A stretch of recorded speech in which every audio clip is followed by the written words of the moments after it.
Hey, good morning to everybody. Happy Wednesday. It's Daryl here. It's bright and early, 4 a.m. here in Connecticut on the East Coast. It's a little later than I usually do my videos, and there's a reason for that. This is going to be a different kind of video. I don't know how this is going to go over. It might get 50 views. It might get 5,000. I have no idea, and I don't really care. It's something I have to do. I've come to that conclusion. All right, let me start at the beginning. I started going through the news feeds this morning. I came across an article on My Northwest. I'll put the link down below. It talks about a park in Seattle. Also, Tucker Carlson talked about this on his show.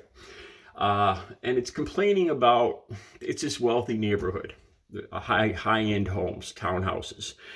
And between 10 and 30, 10, this many, and 30 at different times, tents have been put up with homeless people, a lot of them drug users. And Tucker Carlson in this article complains. They complain about it. You know, why aren't these people why aren't they being cleared out, put somewhere else where they can't be seen, or back into the neighborhoods where they belong? Because these people lived by the rules, meaning the wealthy people there. And as I watched this, all I could think of is all the people that got addicted to OxyContin and pharmaceutical companies that have made money hand over fist, the doctors that took kickbacks to prescribe them. I remember going to see my doctor, and he would meet all the time with reps. He'd go out to dinners, to lunches. He had all these free giveaways. The pharmaceutical reps would come in and bribe him. I saw this. I saw this going on. These beautiful women with their cleavage all out to prescribe like OxyContins and stuff like that. I remember seeing this. This was before my addiction really got bad. And right then I knew something was wrong with this. And as I watched as I read this article and watched Tucker Carlson complain about how these people should be cleared out of the neighborhood, I just thought your chickens have come home to roost. But that's not what this video is about. I'm going to put the link to that down below. All right, yesterday's video, I talked a little about rap.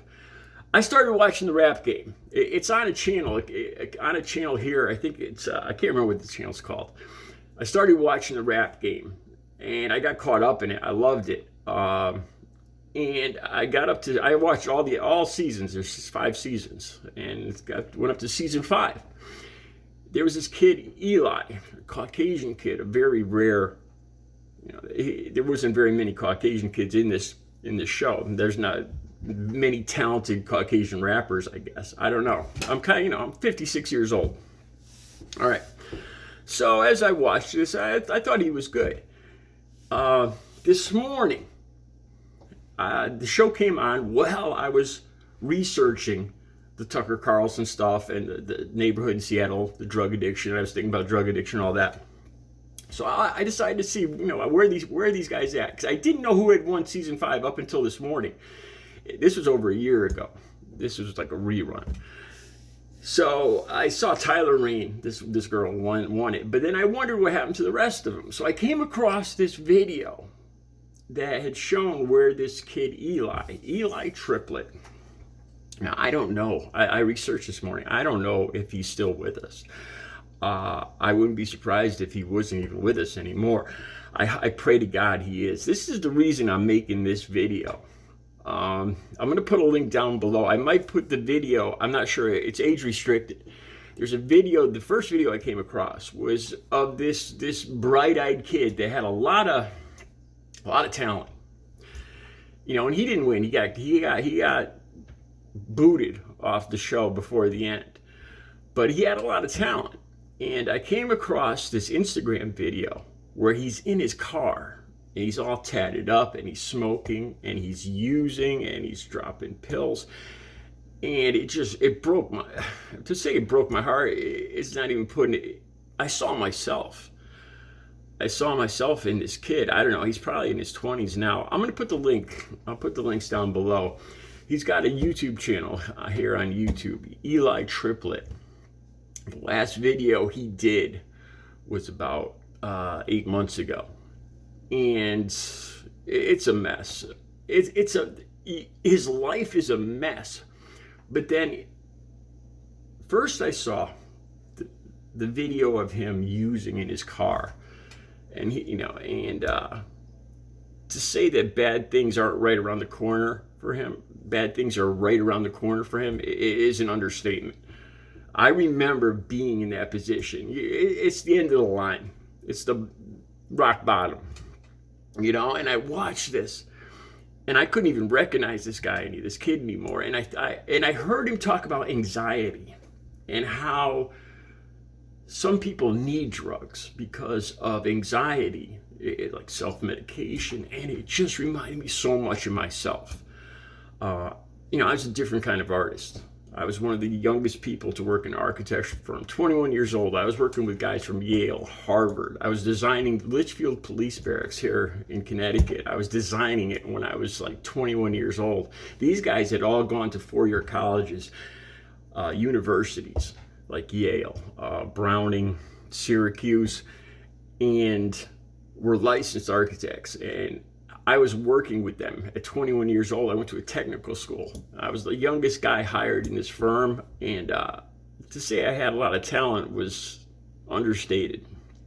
And I started getting caught up more and more in drugs as I worked there. By the end, I finally got laid off a couple years later. I remember actually smoking crack in the office. I would go in late, because the architect, the owner of this was the second architect I worked for, and I was working on a senior citizen housing project, very expensive here in Southbury, Connecticut, a rich neighborhood.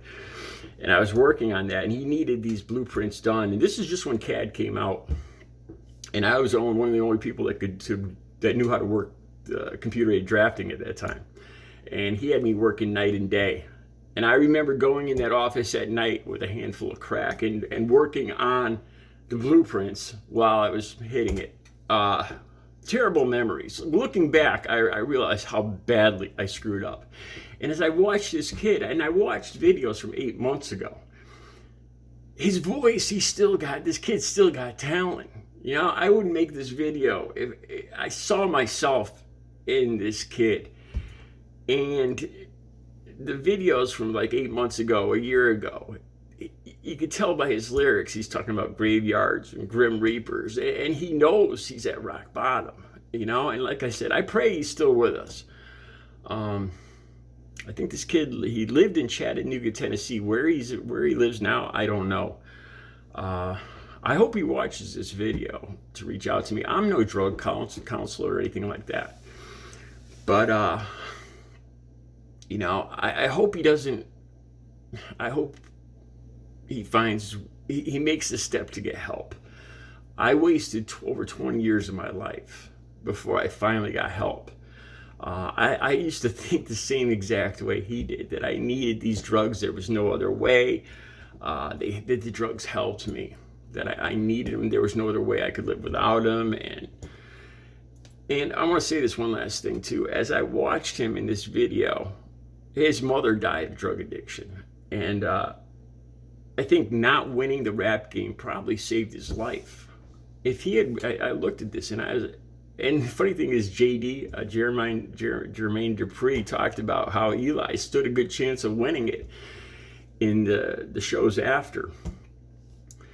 And if he had won it, with all the fame and his anxiety, the same thing would have happened. He's probably, the drug addiction, what I'm trying to say is the drug addiction would have caught up with him no matter what. But it probably would have caught up with him a lot faster if he had actually won the rap game. And he had the ways and the means and the connections and the money and the enablers around him. So it's almost a good thing. In other words, I'm saying he's right where he needs to be right now. I pray that he's still with us. I'll leave the videos for you guys to watch. I'm reaching out to this kid. Like I said, I'm not a counselor or anything, but I see myself in him. And I just couldn't go through the rest of the day without making a video to reach out. And I know it's not my usual type of video. You guys could watch it for yourselves. Watch who he was during the rap game. in the last video he made about 8 months ago. His voice reminds me of Ed Sheeran.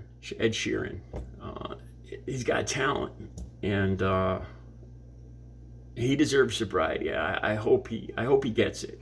All right, you guys have a good Wednesday. I'll be back later with one of my regular videos.